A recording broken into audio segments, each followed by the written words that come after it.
Mythology mysteries. क्या सहदेव ने जानबूझकर कराई थी महाभारत की लड़ाई? महाभारत में हमें 5 पांडवों का जिक्र तो मिलता है, पर अधिकतर लोग युधिष्ठिर, भीम और अर्जुन की ही बात करते हैं और नकुल और सहदेव अक्सर महाभारत की चर्चा में पीछे रह जाते हैं। लेकिन सच बात तो ये है कि अगर सहदेव न होते तो शायद महाभारत का युद्ध भी नहीं हो पाता। तो क्या थी महाभारत का युद्ध कराने में सहदेव की भूमिका? जानते हैं ये बात पूरी विस्तार से। पर उससे पहले अगर आपने हमारा चैनल सब्सक्राइब न किया हो तो इसे जल्दी से सब्सक्राइब करें और बेल आइकन दबाना ना भूलें। सहदेव का जन्म माद्री के गर्भ से अश्विनी कुमारों के द्वारा हुआ था। नकुल और सहदेव अश्विनी कुमारों से निकली संतानें थी, जिस कारण उनकी खूबियां दोनों भाइयों में भी आ गईं। जहाँ नकुल को अश्विनी कुमारों से घुड़सवारी और आयुर्वेद का ज्ञान मिला, वहीं सहदेव को ज्योतिष का ज्ञान मिला। कहते हैं कि सहदेव इतने बड़े ज्योतिषी थे कि युधिष्ठिर बिना सहदेव से सलाह लिए कोई भी काम नहीं करते थे। कहा ये भी जाता है कि अपने ज्योतिष के ज्ञान से उन्होंने अतीत, वर्तमान और भविष्य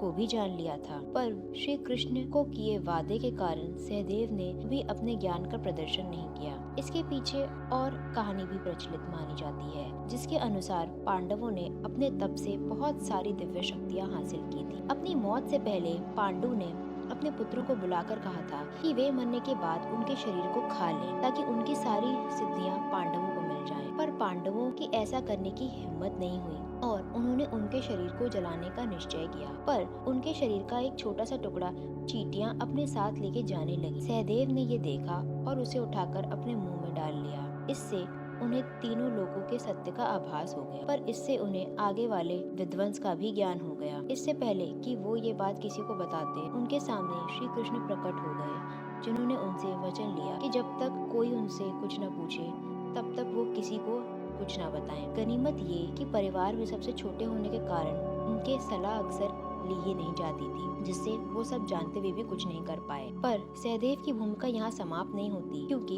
उन्होंने महाभारत के युद्ध में एक बड़ी भूमिका निभाई थी। दरअसल अपने वनवास और अज्ञातवास के वर्ष पूरे होने के बाद जब पांडव इंद्रप्रस्थ वापस गए तो सहदेव को ये डर सताने लगा कि अगर युधिष्ठिर दुर्योधन से सीधे बात करेंगे तो धर्म और नीति के नाम पर शायद बहुत थोड़े में संतुष्ट हो जाएं। इस कारण जब युधिष्ठिर अपना दूत भेजने का मुहूर्त निकलवाने आए तो सहदेव ने उनसे कहा कि वो काम से कम 5 गांवों की मांग तो जरूर करें। ये 5 गांव थे इंद्रप्रस्थ, सोनप्रस्थ, पानप्रस्थ, तिलप्रस्थ और व्यांगप्रस्थ। वास्तव में ये गांव कुरु पंचाल के 5 सबसे प्रमुख क्षेत्र थे और सहदेव जानते थे कि इन गांवों को देने का मतलब ये होगा कि हस्तिनापुर हर तरफ से पांडवों से घिरे रहेंगे और उनके राज्य को हमेशा उनसे खतरा रहेगा। साथ ही उन्हें श्री कृष्ण के वचन का भी मान रखना था। उन्होंने ज्योतिषी गणना के आधार पर ये भविष्यवाणी की थी कि ये युद्ध के बादल मंडरा रहे हैं। जब एक बार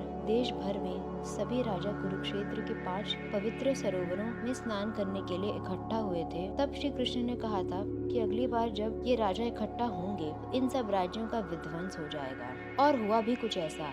जब युधिष्ठिर ने पूरे राज्य के बदले सिर्फ 5 गांवों की मांग गए तो दुर्योधन समझ गए कि ये पांडवों की चाल है और उन्होंने उन्हें 5 गांव देने से भी इनकार कर दिया और यहीं से संधि की सारी उम्मीदों भी समाप्त हो गईं और महाभारत का युद्ध हुआ। सहदेव ने कभी ये बात किसी को बताई नहीं कि उन्हें महाभारत की लड़ाई के बारे में पहले से ही मालूम था और उन्होंने महाभारत के युद्ध में होने में बड़ी भूमिका निभाई थी। पर अंदर ही अंदर उन्हें इस कारण अपने ज्ञान और ज्योतिष की समझ पर घमंड हो गया और यही कारण था कि स्वर्गारोहण के दौरान गिरने वाले व्यक्ति रहे, क्योंकि धर्मराज के अनुसार ज्ञान का घमंड इंसान के बौद्धिक पतन की निशानी है। पर सहदेव ने अपने ज्ञान के सामने अपने बड़े भाई युधिष्ठिर के ज्ञान का तुच्छ समझा और उन्हें बिना असली कारण बताए युधिष्ठिर को सीख दी, जबकि श्री कृष्ण ने उन्हें बिना पूछे कुछ भी बताने से मना किया था। इस तरह सहदेव ने महाभारत के युद्ध में एक बड़ी भूमिका निभाई, भले ही उनका योगदान बाकी योद्धाओं के मुकाबले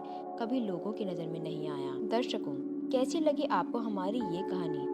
कमेंट बॉक्स में बताना ना भूलें। ऐसी ही रोचक वीडियोस को देखने के लिए हमारे चैनल को सब्सक्राइब करें और बेल आइकन दबाना ना भूलें।